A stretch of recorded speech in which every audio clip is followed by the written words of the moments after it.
Well, good morning. Welcome to another Casual Financial Friday. My name is Matthew Atkins. I'm the Senior Financial Advisor for Clearbrook Investment Management and also a National Social Security Advisor certificate holder. Last week I mentioned to you that I wanted to talk to you about the two grandiose worlds of tax deferral and tax-free.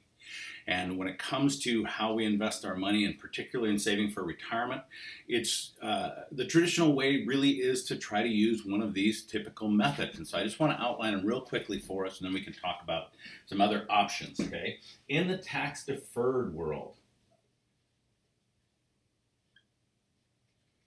this is where your IRA accounts go, whether it's a personal individual IRA, it's a SEP IRA if you're a self-employed person. You also have underneath there, so you've got the IRAs over there. Then you've also got what are called the employer-sponsored plans, or what fall under the ERISA category. Okay, and the ERISA category is where you have your 401k, and you have your simple IRA.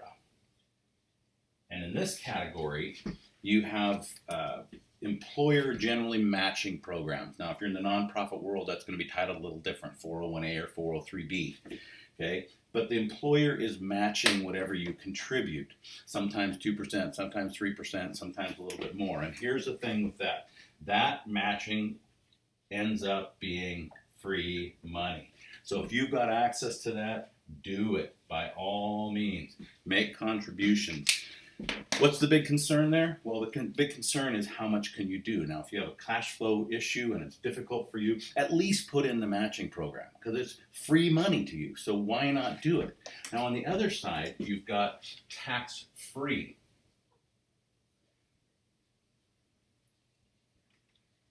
Okay, very, very few options on the tax-free side. Let me just mention one more over here that's tax-deferred that a lot of people don't think about.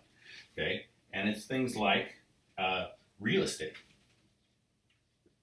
because real estate is going to be subject to capital gains when you sell it. Savings and investment accounts, those are also going to be subject to capital gains.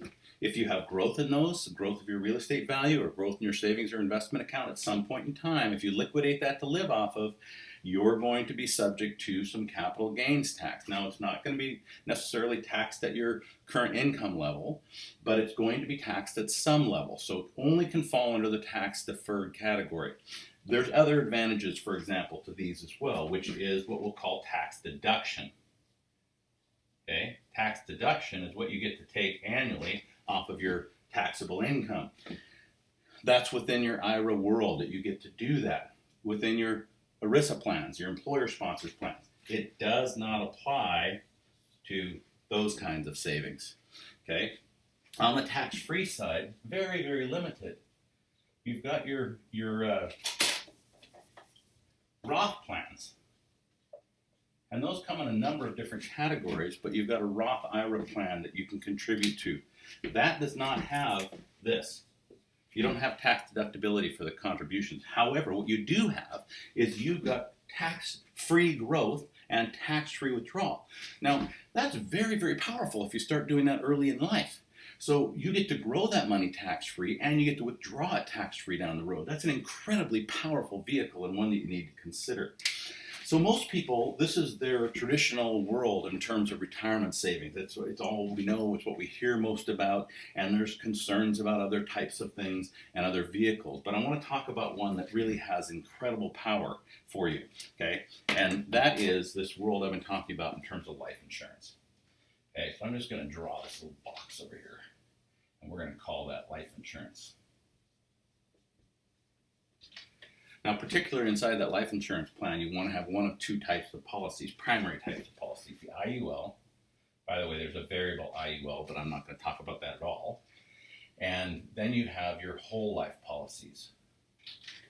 Okay, those two vehicles have an opportunity to benefit from this whole IRS world that allows for some tax benefits, not only upon, while it's growing, but also upon withdrawal.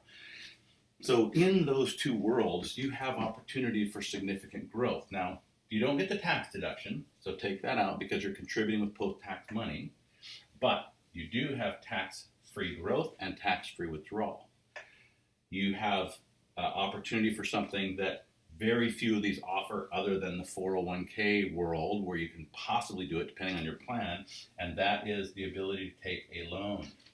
Now, if you want to take money out of one of these plans earlier than 59 and a half, guess what? You're not only going to pay taxes on that withdrawal, you're going to pay a penalty from the IRS. You can take money out of this plan, you're not going to pay taxes, but before 59 and a half, you're still going to be subject to a possible penalty, depending on if there's not some catastrophic situation. Within your life insurance, you can take a loan tax-free. Guess what? You pay it back to yourself within the policy.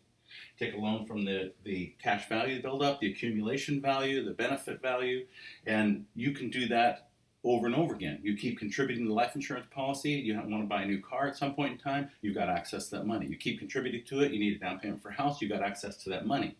Not only that, but you get to pass on everything within that policy tax-free. So you can take loans on it, you have access to it, you can build up your other investments, buy a rental property or something like that. By taking a loan from your own insurance policy, you pass it on tax-free to your heirs. It's one of the cheapest ways to pass on a lot of money to your heirs. You need to consider this. And, by the way, it grows. It's got opportunity for growth. Within the Index Universal Life policy, you actually have opportunity for that policy to function much like any other investment account and capitalize on growth in the market. One more huge thing. None of these are protected from downside. So those of you who had IRAs and 401ks in 2008, 2009, what happened to that money? You probably lost a substantial amount of money. Had that money been in an IUL vehicle, guess what? No loss. That's right. You heard it right. No loss. There's downside protection. So maybe in 1 year you're not going to make 10%. Maybe the market's down 20%. But guess what? You're not going to lose 20%. You're just going to make 0%. And when you think about the potential for growing something where you're not taking those catastrophic losses in preparation for your retirement years, preparation to pass on to your heirs later on in life, this is a powerful vehicle. Now, if you'd like to talk more about it, I'm happy to talk to you. I realize this is really quick, down and dirty, but sometimes you got to be that way when you're talking about things that have a lot of complexity to them. So give me a call. My number's down on the bottom of the screen. Send me an email. I'll be happy to talk with you more about the power of this investment vehicle, and that's what it is. And it's not just the power of tax-deferred growth, it's also the power of tax-free withdrawal and tax-free estate planning. Two very powerful things that the others don't afford. Now, you don't get the tax deduction, as I mentioned, but you have incredible tax deferral and tax-free possibility within this one vehicle. I look forward to talking to you soon. Hope you have a great weekend. As I said earlier, go Hawks.